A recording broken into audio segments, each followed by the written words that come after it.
I don't think AI is going to replace human beings. I think it will replace some jobs. And specifically in the sales industry, I think it's going to replace a lot of follow up. Welcome to the Sales Made Simple podcast.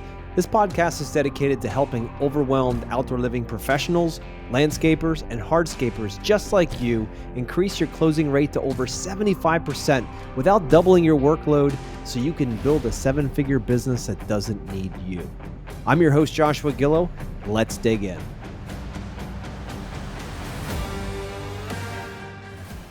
Hey, Gene, welcome back on the show. And this week we're going to talk about what does the future look like for sales and the trades? And guys, if you haven't listened last week, we were all on the topic of what are the three fundamentals in sales you must master before you can start really growing your business. So if you didn't hear that, go back and take a listen. But this week, what does the future look like, Gene? What are you seeing out there in the trades?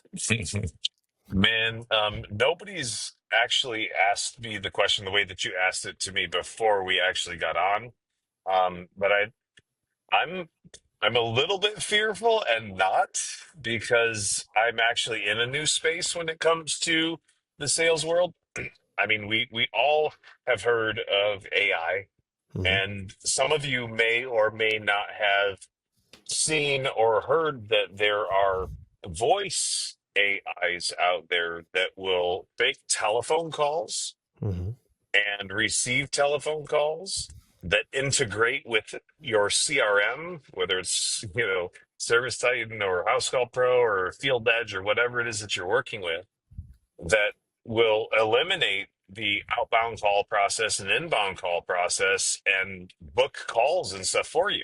So Mm-hmm. like that's what's happened so far. And I was in on the ground floor of that almost 2 years ago. So we've been building that product out for 2 years and utilizing it to schedule service or maintenance calls, to take inbound service or estimate quotes, and then schedule them automatically into the CRM without any human intervention. So Mm-hmm. that's one thing. I mean, that's fantastic. But what we're programming it or looking to program it for is to make outbound follow-up sales calls and to be able to figure out why did the deal not close while our technician was at the house, and then utilize that information with our own existing sales models and scripts to go ahead and close that deal on the phone utilizing AI. Mm-hmm. So um, I don't think AI is going to replace human beings. I think it will replace some jobs, and specifically in the sales industry, I think it's going to replace a lot of follow-up Yeah. challenges. Yeah. And so, because like 80+% of salespeople never follow up, right? They're Yeah. just spoon-fed leads, Mm-hmm. like little bitches, and then they go out and make a quote and never follow up. And I do apologize for those of you that don't follow up, but consider a world or imagine a world as a salesperson, or maybe your company didn't, but maybe you even adapted one of these AI programs to work for you for a tenth of what you could get an assistant to work for you for. Mm-hmm. Imagine how you could automate your sales process with the help of a mentor, if you will, or somebody that's already got the systems in place to go ahead and close and follow up on those deals, maybe even send financing paperwork. Like there's so many things that can be done nowadays. Yeah. So I feel like that's a huge, huge shift that is not only already begun to happen, but is going to happen in a massive way moving forward. I mean, you see the robots that are going to be folding our laundry and babysitting our kids, right? Do you The think that Jetsons we are can? coming. Yeah, man, I've been thinking that for the last 10 years or Yeah. so myself, because I'm old enough to have Yep. remembered watching the Jetsons. Mm-hmm. But that's what's coming, and you can't stop it. You might as well adapt to it. And it scared the shit out of me 2 years ago when I found the technology. Yeah. I was listening to it actually on a Facebook ad sell somebody on a pair of Oculus glasses. And I Mm-hmm. went, oh my gosh, this is going to replace certain aspects of what we're doing right now. And I've got to be on the the ground floor. So we immediately invested six handsome figures into the technology, and we've been delivering it to our clients since then. And now we're starting to look at building those follow-up modules. And also imagine a world, Joshua, where I'm a technician in whatever field or a salesperson in whatever field, and I'm having a difficult time closing a client, and I call up my AI sales manager, who is perfect, who doesn't make mistakes because he's pre-programmed to interact the way that I would interact with Hmm. my clients, right? Imagine me duplicating myself into all of my other technicians when they can't close a deal. Imagine the increase in revenue. Imagine increase in profit. Insane. Absolutely insane. So we're building a sales manager, virtual sales manager right now, or a virtual call drop person that you can call and that can help to close deals. I mean, it's moving fast, Yeah. scary fast. Yeah, it sure is. I mean, just the other day, my son was, and he's almost 18 now, and he's got his iPhone, and he recorded a couple of different pieces of content to his iPhone. The next thing you know, he was like, "Hey, what do you want me to say?" And he hits the button, and it just starts talking. Sounds exactly like him, and I'm like, "Holy moly!" Like this is something My team's crazy. doing that with me. Yeah, Yeah, my it's team has already done yeah. that. There was some content they wanted me to record This again could be in a scary different though. shirt. Yeah. They're like, What I do I didn't say? do it for like 3 weeks. And they're like, don't worry about it. We already AI'd you and we did it for you. And I was like, oh my gosh, Yeah, are you yeah. serious?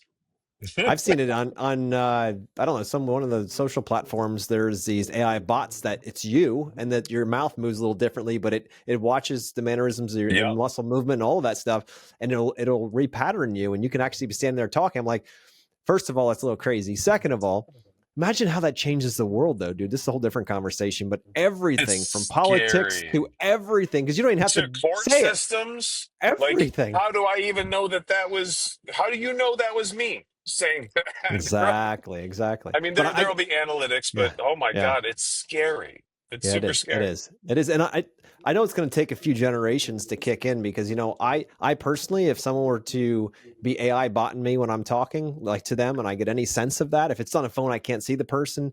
If I knew something like was going on, I'm like, that's not human. I would immediately, in my mind, cancel it. I'd be like, if Me they're not too. willing to call and have a conversation human to human, I'm not really willing to do business with that company. That's where I am right now. But my kids probably won't care.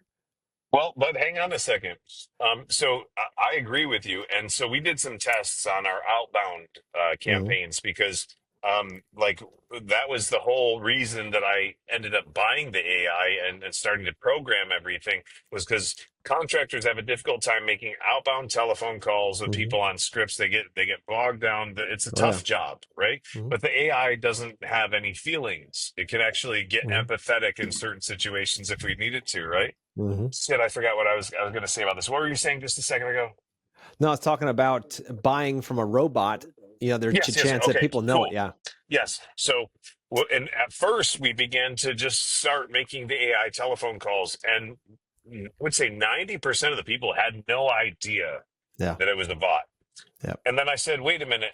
I I really feel like there's some ethical challenges here, and I want to make sure people know that they're talking to an AI, and I don't want to reduce any sort of trust between us and the contractor. So Mm. we use a little bit of Chris Voss. If you have you ever heard of Chris Voss? Never split the difference, brother. So, if for those of you that don't know, Chris Voss is one of the top terrorist slash FBI negotiators in the Hmm. world, and he's constantly talking about going for the no instead Hmm. of going for a yes. Because whenever you've got to say yes over and over and over again inside of a conversation, you have to make a decision to say yes, and there's a piece of you that wants to protect yourself. So every time you want to say yes, you're like holding back until you say yes, and that creates something called decision fatigue, right? So if I no is super easy to say, especially if I set it up right for you. Hmm. So what we started doing with our AI was going, hey, um, Joshua, this is Cynthia from Lead Ninja System Incorporated or from Fast Response or from ABC Heating and Cooling.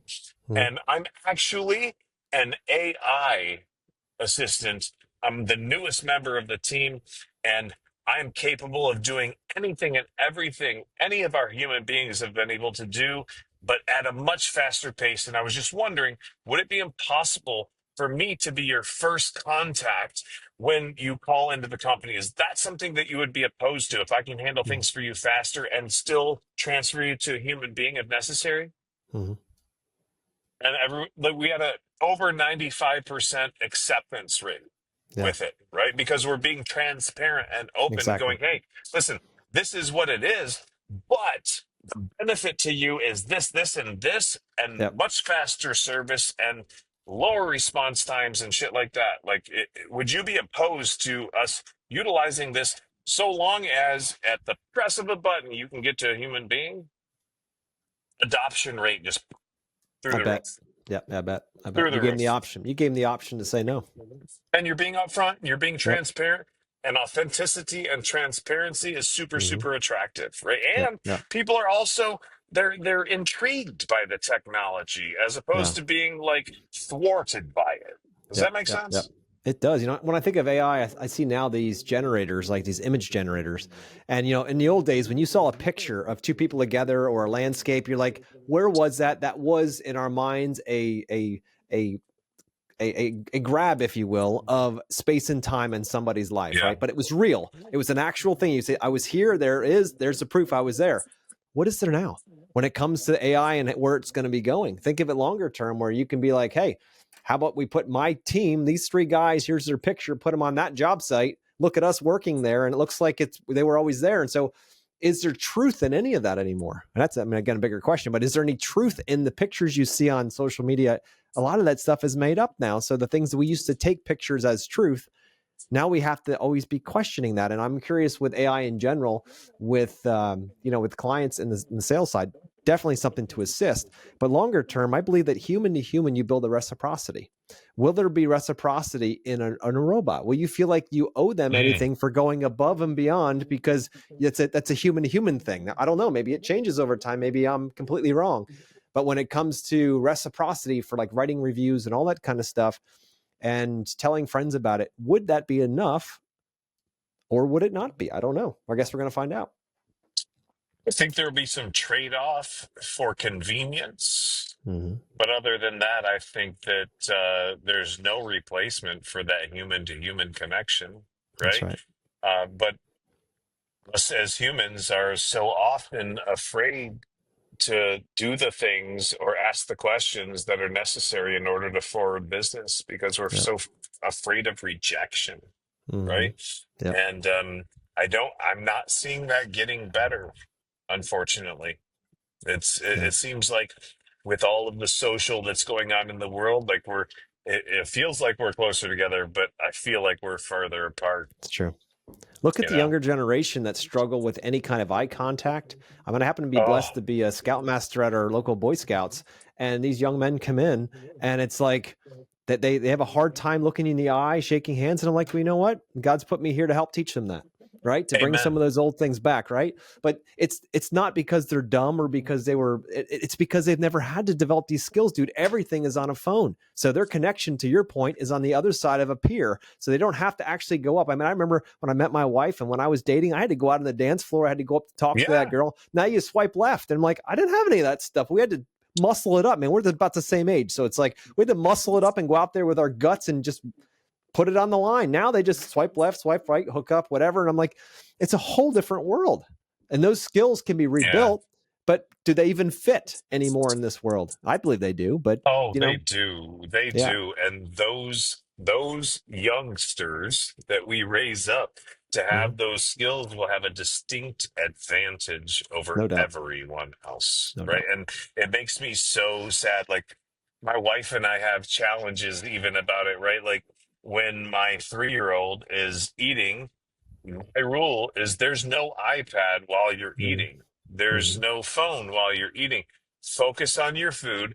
Focus on the experience of eating your food. Focus on the digestion of your food. And when you're done with your food, maybe we can talk about you having some screen time or working on something, Mm-hmm. right? Like Yep. Yep. there's so many distractions and there's a lot of science about all of that that we don't have time to get into. But man, just take somebody's phone from them for 24 hours and see what happens to them mentally. The Mm. dopamine reduction, like, could cause some crashes. Big time, big time. I have a feeling we could stay on a podcast for hours and discuss the world. But Probably. anyway, we could spin back around here. So the futures of sales, you're talking about AI integration, either front end or back end, or support follow up, that kind of stuff. Is there anything else that you're seeing that you think might be impacting the future of sales in the trades? I don't know about impacting. Well, it depends on the sector that you're talking about. For instance, the home services industry has been impacted significantly by private equity Hmm. acquisitions over the last, say, 5 to 6 years. We've seen some incredible numbers for acquisitions. We've seen some okay numbers, but what in reality, what happens when this cycle happens is that PEs come in, they buy a bunch of stuff, they change the rules inside the company. Top salespeople fly somewhere else, start their own companies, or leave and go somewhere else. Revenues drop. Then, in order to make up for revenues dropping, the PEs start spending more money on advertising, which increases the cost of leads for everybody, which makes things worse for everybody. And then eventually, they don't succeed and they sell back the companies for dimes on the dollar, if not pennies Hmm. on the dollar. And I think that we're getting ready to start seeing that in the next 12 months or so. That's my prediction. Hmm. And then I think we're going to see the whole cycle start over again in another decade or so. And once they've forgotten about all of the money that they lost buying businesses they had no fucking idea how to operate. Yeah. I mean, this is the cycle that's happened over and over again. So that's some of the predictions that I've got moving forward. On the sales side, there is no replacement for understanding how to talk to people. So find Hmm. yourself a mentor, somebody who's great at sales, do everything that they tell you to do. And then once you've mastered what they have done, then go ahead and try to mess it up and make it your own or screw around with it or Hmm. whatever. But just find the best people and go deep on them. Don't get 10 mentors, get one or two and go Yeah. deep on the knowledge that they have to give you, and you'll likely be successful. I love it, Gene. Well, I appreciate you here being for the last four episodes. And so if people are listening to this guy and being like, "Who is this guy? I've never heard of him before." How do they find you? Just Google Gene Slade, Okay. GeneSlade. You'll find all kinds of stuff. Or go to any social platform with the at sign, Mhm. GeneSlade. It's like Blade, but with an S. I love it. You'll find us there. Well, I appreciate you, sir. Thank you for your time and thank you for your insight. And I'm sure you've had the opportunity here to impact some lives, and that's what it's all about. Thank you for that opportunity, Joshua. I appreciate you for having this platform and allow us to be on it to help make a difference. Thank you so much for creating this. Thank you, sir. I appreciate that. All right, listeners. See you next week.